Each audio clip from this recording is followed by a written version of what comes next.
Hello everyone, मैं हूं Manish Rawal, MR consultant. मैं आपके लिए एक नया वीडियो लेके आया हूं। हाँ, जानता हूं, मैं सबसे पहले माफ़ी चाहता हूं कि मैं काफ़ी लंबे गैप में वीडियो बना रहा हूं। तो मैं कोशिश करूंगा कि ये लंबा गैप धीरे धीरे कम हो जाए। थोड़ी परेशानी की वजह से वीडियो नहीं बना पा रहा हूं, तो कोशिश करूंगा कि ये वीडियो कंटिन्यू और आगे बनाता रहूं और आपके साथ मैं अपने थ्रू बहुत जो बड़ी बड़ी जानकारियाँ हैं उनको थोड़ा सा समराइज़ करके आपको बताता रहूँ। तो चलिए आज हम बात करते हैं आज के टॉपिक के बारे में। तो आज का हमारा टॉपिक है टैक्स डिडक्शंस। टैक्स डिडक्शंस यानी कि आप आसान भाषा में आपको समझाओ तो आपका सेविंग, यानी कि आप जब अपना रिटर्न या आईटीआर जब फाइल करते हैं तो उसके अंदर आप किस टाइप्स के टैक्स डिडक्शंस बताते हैं और आप उसके थ्रू अपना सेविंग्स या फिर अपना डिडक्शंस जो यानी कि टैक्स पेमेंट्स होता है उसको कैसे कम करवा सकते हैं और उसमें कौन कौन से बेनिफिट्स होते हैं। तो उसका एक समराइज छोटा सा टॉपिक है और उसके अंदर छोटे छोटे पॉइंट्स जो है जिससे आपको बेनिफिट होगा, ये दोनों के लिए है, बिजनेस वालों के लिए और सैलरी पर्सन के लिए। तो इसके अंदर दोनों के लिए थोड़ी थोड़ी इन्फॉर्मेशन है। तो ये इन्फॉर्मेशन जानने के लिए आपको ये वीडियो पूरा देखना होगा। तो प्लीज़ मेरे साथ बने रहिए और पूरा वीडियो एंड तक ज़रूर देखिए। तो सबसे पहले डिडक्शंस कहाँ से आते हैं? ये वो डिडक्शंस, अपन इसको आसान भाषा में बोले तो ये है आपके एक्सपेंसेस, यानी कि आपने कोई खर्चा किया तो वो खर्चा कैसा है और उसको किस प्रकार से बाइफिकेट करके उसका डिडक्शन हम ले सकते हैं, उसके बारे में मैं आपको चलिए उससे पहले एक छोटा सा एग्जांपल लेके मैं इसको थोड़ा आपको समझाने की कोशिश करता हूँ। जैसे आपने कोई डोनेशन किया हो या फिर आपने कोई होम लोन लिया हो या फिर आपने कोई एजुकेशन लोन लिया हो, इस टाइप्स के लोन या फिर चैरिटेबल डोनेशंस जो होते हैं ये आपके लिए एक तरीके से तो एक्सपेंस है, बट दूसरी तरीके से जब आप अपना इनकम टैक्स रिटर्न फाइल करते हो तो वहाँ पे ये आपके लिए प्रॉफिट वाली चीज़ बन जाती है, यानी कि आप उसका डिडक्शंस क्लेम कर सकते हो। तो ये एक छोटा सा एग्जांपल है, इसके बारे में और आगे बात करते हैं। Why it is important to identify eligible deductions, यानी कि आपको सबसे पहले तो ये पता करना होगा कि आपके कौन सा एक्सपेंस है वो एलिजिबल है डिडक्शंस लेने के लिए, यानी कि आप कौन कौन से एक्सपेंस को एज ए डिडक्शंस क्लेम कर सकते हो when you filing your ITR.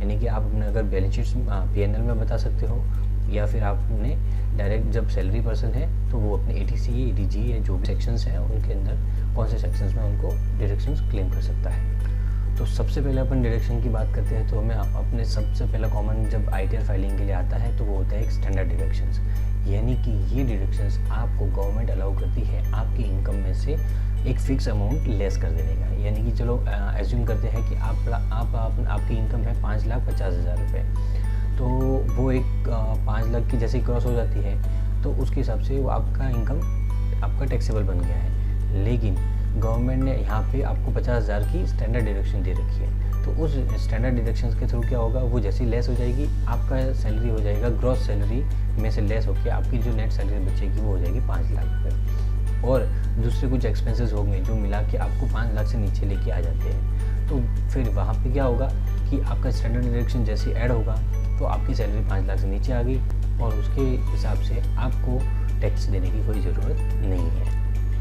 और हाँ, ये स्टैंडर्ड डिडक्शंस मैंने आपको ओल्ड रिजिम के हिसाब से बताया था, बट लेकिन गवर्नमेंट ने नेक्स्ट फाइनेंशियल ईयर के लिए भी न्यू रिजिम में भी इसका स्टैंडर्ड डिडक्शंस का अनाउंस किया है कि यानी कि आप जब न्यू रिजिम में भी अब अगर अपना रिटर्न फाइल करते हैं तो वहाँ पे भी आपको स्टैंडर्ड डिडक्शंस देखने को मिलेगा और आप उसका प्रॉफिट ले सकते हो डिडक्शंस का। नेक्स्ट अपना है HRA, हाउस रेंट अलाउंस, यानी कि ये अलाउंस किनको मिलता है, ये हर उस सैलरी पर्सन को मिलता है जो कि एक रेंट के घर में रह रहे हैं। यानी कि मोस्टली इंडिया में क्या होता है कि हमें अपनी सैलरी यानी जॉब के लिए हमें ट्रैवल करना पड़ता है एक सिटी से दूसरी सिटी, तो उस केस में हम क्या करते हैं कि दूसरी सिटी में जाके हमें एक रेंट पे घर ले लेते हैं और फिर वहाँ पे जॉब करते हैं। तो हमारा एम्प्लॉयर हमें होम रेंट अलाउंस अलाउ करता है और वो अलाउंस अपन या तो पार्शली या फिर फुल्ली उसको क्लेम कर सकते हैं एज ए डिडक्शंस। वो डिपेंड करता है आपकी एलिजिबिलिटी पे। और अगर आप अपने खुद के घर में रह रहे हैं और फिर अगर आप अपना हाउस रेंट अलाउंस आपका एम्प्लॉयर आपको दे रहा है तो वो टैक्सेबल हो जाएगा। तो ये भी आइडेंटिफाई करना ज़रूरी है कि आपको कौन सा अलाउंस आपके लिए एलिजिबल है या नहीं। अगर आप ये एलिजिबल नहीं पता कर सकते हो तो उससे आपको फ्यूचर में काफ़ी परेशानी हो सकती है, यानी कि आपका आईटीआर भी नोटिस आ सकता है। फिर नेक्स्ट बात करते हैं एलटी के बारे में, यानी कि लीव ट्रैवल अलाउंसेस। ये अलाउंसेस आपके एम्प्लॉयर आपको इंडिया में कहीं पे भी घूमने के लिए भेजते हैं, यानी कि आपके एक्सपेंस वो एम्प्लॉयर बेयर करता है, तो वो एक्सपेंसेस आपको एज ए LTA अलाउड होते हैं, अलाउंस अपनी गवर्नमेंट आपको अलाउ करती है क्लेम करने के लिए। और LTA थोड़ा सा बड़ा टॉपिक है, इसके बारे में डिटेल्स में और भी बात की जा सकती है, तो ये मैं थोड़ा टॉपिक बाद में फुल्ली डिटेल्स में इसके ऊपर भी एक वीडियो बनाऊंगा, तो आपको LTA का वहाँ पे समझाऊंगा। तो नेक्स्ट है मोबाइल रीइंबर्समेंट। मोबाइल रीइंबर्समेंट भी आपको मिलता है, यानी कि आपने अपना फ़ोन कंपनी के काम के लिए यूज़ किया है, तो वो जहाँ पे भी आपने जितना भी यूज़ किया है उसके अगेंस्ट में जो भी बिल्स आप पे कर रहे हो वो आप कंपनी से अलाउंस ले सकते हो और उसका भी रीइंबर्समेंट कर सकते हो। ये आपकी सैलरी में पैकेज में इंक्लूडेड होता है, उसका भी आप क्लेम ले सकते हो। फिर नेक्स्ट आता है बुक्स एंड पीरियोडिकल्स, यानी कि आपने कंपनी के लिए कुछ ऐसे एक्सपेंसेस किए जो यानी कि स्टेशनरी और पीरियोडिकल्स हो गए, बुक्स हो गए, जो कंपनी के यूज़ के लिए आने वाले हैं और आपने उनके एक्सपेंस किए हैं, तो उनका भी अलाउंस आप यहाँ पे एज ए डिडक्शंस ले सकते हो। ये कुछ कॉमनली होने वाले डिडक्शंस हैं। बताता हूँ बिज़नेस वाले, यानी कि स्मॉल बिज़नेस ओनर जो होते हैं, यानी कि जैसे स्टार्टअप आजकल जो हो रहे हैं, तो मोस्टली लोग क्या करते हैं, घर से ऑपरेट करते हैं। तो उन लोगों के लिए क्या होता है कि वो लोग जो घर से ऑपरेट कर रहे हैं, लेकिन उनके घर से ऑपरेट करने के ऊपर भी उनका कुछ एक्सपेंस जो हो रहे हैं वो आप अपने कंपनी के अंदर उनका क्लेम्स ले सकती है। यानी कि इलेक्ट्रिसिटी बिल हो गए, इंटरनेट बिल हो गए, ऐसे काफ़ी सारे बिल्स भी होते हैं जो वो अपने ऑफिस के एक्सपेंस में उनका क्लेम लेके एज अ PNL में दिखा के उनका भी डिडक्शंस क्लेम कर सकते हैं। फिर आता है एजुकेशन लोन, जो मैंने आपको पहले बताया था कि यानी कि आपने अगर कोई एजुकेशन लोन ले रखा है तो उसका भी डिडक्शंस आप क्लेम कर सकते हो। फिर नेक्स्ट मैंने जैसे ही उसको मैं पहले बताया था चैरिटेबल डोनेशंस, यानी कि आप चैरिटेबल डोनेशंस भी करते हो, यानी कि आपने गौ सेवा के लिए डोनेशंस कर दिए, या फिर आपने किसी पॉलिटिकल पार्टी डोनेशन कर दिया, या फिर आपने किसी हेल्थ केयर को डोनेशन कर दिया, या फिर आपने किसी ऑर्फनेज में डोनेशन कर दिया। ये डिफरेंट टाइप ऑफ डोनेशंस है, इनकी कैटेगराइज है, यानी कि आप इसका कितना % पे यूटिलाइजेशन कर सकते हो, इसके बारे में भी एक डोनेशंस का मैं और आगे डिटेल्स में वीडियो बनाऊँगा। फिर आता है अपना होम लोन, यानी कि आपने अगर अपना घर फर्स्ट बाय किया है तो उसका आप फर्स्ट डिडक्शन जो यानी कि आप इंटरेस्ट और जो प्रिंसिपल पे करते हैं उनका डिडक्शंस क्लेम कर सकते हो। फिर आता है मेडिकल इंश्योरेंस, यानी कि आपने अपने खुद के ऊपर या फिर फैमिली के ऊपर जो भी एक इंश्योरेंस लिया हुआ होता है अप टू 25,000 तक, उसका भी डिडक्शंस आप क्लेम कर सकते हो।